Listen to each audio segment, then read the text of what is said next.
তুমি জীবনে একাকিত্ব ফিল করছো, তাহলে মায়ের সাথে কথা বলো। তুমি ডিপ্রেশনে আসো, মায়ের সাথে কথা বলো। তোমার প্রচুর পরিমাণ কষ্ট হচ্ছে, মায়ের সাথে কথা বলো। তোমার একাকিত্ব ফিল হচ্ছে, মায়ের সাথে কথা বলো। আর মায়ের সাথে কথা বলার শুরুতে সুন্দর করে একটা সালাম বিনিময় করে কথা শুরু করো। সালামের অভিধানী করতে হচ্ছে, মা আপনার উপরে শান্তি বর্ষিত হোক।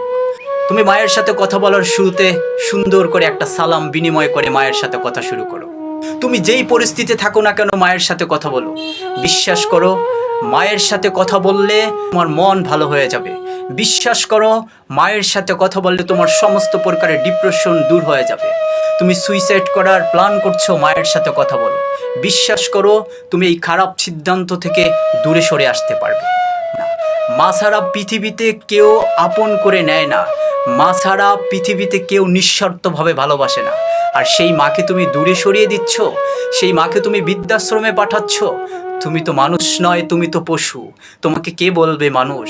আমি বলবো তুমি পশু। মায়ের সাথে সুন্দর করে কথা বলো। মায়ের সাথে সুন্দর করে একটা হাসি দিয়ে কথা বলো।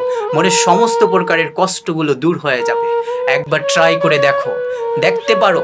বিশ্বাস করো, 100% তোমার সমস্ত প্রকারের কষ্টগুলো দূর হয়ে যাবে।